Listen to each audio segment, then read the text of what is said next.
Di samping itu, fosil-fosil yang dikelompokkan oleh evolusionis ke dalam klasifikasi rekaan seperti Homo erectus, Homo ergaster, dan Homo sapiens archaic ternyata berasal dari ras manusia yang berbeda-beda. Ketika fosil-fosil ini diperiksa, terlihat bahwa kerangka mereka pada dasarnya sama dengan kerangka manusia yang hidup zaman sekarang. Ketidakmiripan mereka hanyalah berupa sedikit perbedaan struktural pada tengkorak. Perbedaan semacam ini dapat dijumpai pada ras-ras manusia yang berbeda yang sekarang masih hidup di bumi. Seorang evolusionis dan paleontologis ternama, Richard Leakey, mengakui bahwa perbedaan antara tengkorak-tengkorak yang diklasifikasikan dalam kelompok Homo erectus dengan manusia modern hanyalah sebatas perbedaan ras. Perbedaan-perbedaan ini mungkin tak lebih dari perbedaan di antara ras-ras manusia modern yang terpisahkan secara geografis sebagaimana yang kita saksikan sekarang. Satu-satunya pertahanan evolusionis yang masih tersisa setelah menghadapi semua fakta ilmiah ini hanya tinggal satu, propaganda. Skenario tanpa bukti tentang evolusi manusia disebarkan ke masyarakat luas melalui gambar-gambar khayalan yang muncul di berbagai publikasi evolusionis. Dalam gambar-gambar ini, sejumlah makhluk dengan tubuh dipenuhi rambut dan berperawakan kera sengaja dipadukan dengan ciri menyerupai manusia. Sehingga kesan yang timbul adalah bahwa bentuk transisi separuh manusia separuh kera ini pernah hidup di masa lampau. Dari waktu ke waktu, gambar-gambar yang memperlihatkan pemandangan sekilas kehidupan sosial makhluk-makhluk ini pun dibuat. Gambar-gambar menyesatkan ini diperlihatkan dengan urutan tertentu untuk menancapkan skenario evolusi manusia pada pemikiran bawah sadar masyarakat. Bahkan di sejumlah publikasi ilmiah terkenal, seringkali muncul sejumlah lukisan yang disebut rekonstruksi dan pohon silsilah rekaan yang dibuat berdasarkan inspirasi evolusionis.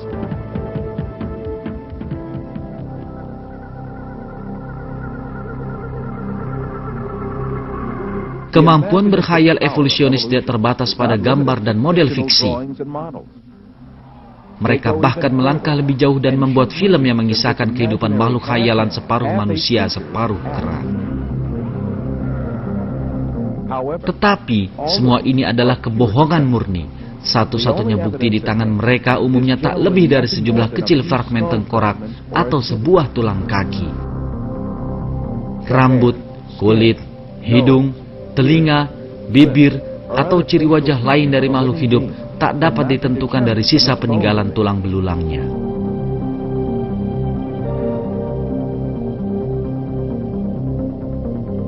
Evolusionis merekayasa jaringan lunak ini yang sebenarnya tak tertinggal pada fosil untuk disesuaikan dengan kehendak teori mereka dan membuat rekonstruksi rekaan dalam bengkel mereka.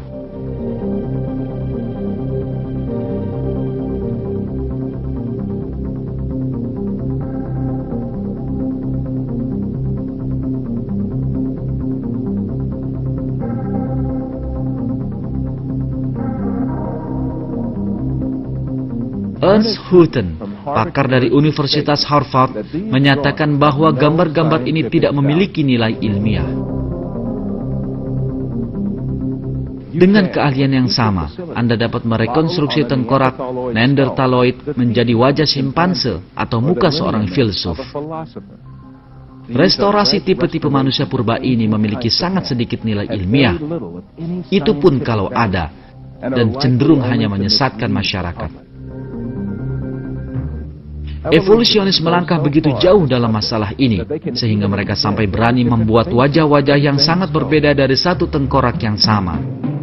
3 rekonstruksi yang sama sekali berbeda, yang dari satu fosil bernama Zinjanthropus ini, adalah contoh nyata yang menunjukkan betapa gigihnya para evolusionis dalam membuat topeng-topeng palsu ini.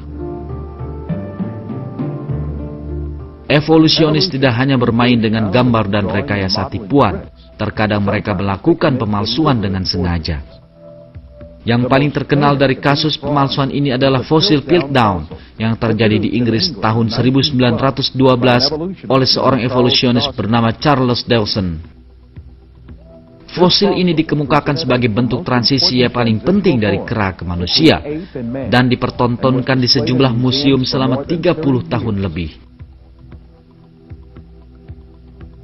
Para ahli yang memeriksa ulang fosil ini pada tahun 1949 menemukan kepalsuan fosil tersebut yang ternyata telah dibuat dengan merekatkan rahang orang utan pada tengkorak manusia. Satu lagi bentuk transisi antara yang dipalsukan para evolusionis adalah manusia Nebraska. Skenario ini dibuat tahun 1922 berdasarkan atas sebuah gigi fosil.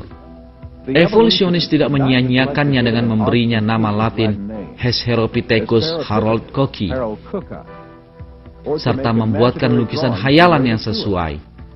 Namun dengan segera diketahui bahwa gigi yang telah menjadi sumber inspirasi bagi manusia Nebraska ternyata berasal dari seekor babi liar. Banyak fosil tengkorak lain yang telah diumumkan sebagai bukti nyata terjadinya evolusi, ternyata di kemudian hari terbantahkan satu demi satu. Manusia Neanderthal dianggap bukti evolusi pada tahun 1856, ditolak pada tahun 1960. Manusia Piltdown dianggap bukti evolusi pada tahun 1912, ditolak pada tahun 1953. Zinjanthropus dianggap bukti evolusi pada tahun 1959, ditolak pada tahun 1960. Ramapithecus dianggap bukti evolusi pada tahun 1964, ditolak pada tahun 1979.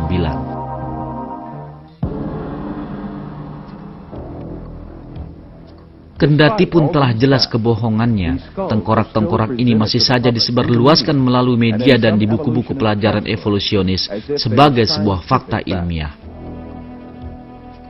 Di banyak negara, sejumlah tokoh penting dari masyarakatnya menganggap evolusi sebagai fakta yang telah terbukti. Sejumlah besar dari apa yang dinamakan bukti evolusi ini, yang banyak diantaranya ditolak sendiri oleh para evolusionis, masih saja diajarkan kepada para siswa melalui buku-buku pelajaran, di mana mereka digambarkan sebagai nenek moyang manusia.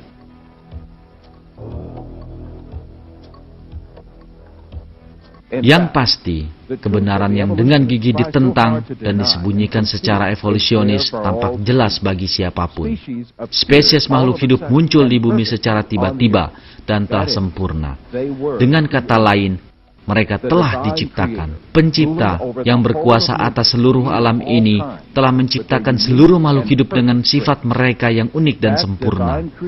Pencipta ini adalah Allah, Tuhan yang Maha Esa. Dialah penguasa langit dan bumi dan segala sesuatu di antara keduanya.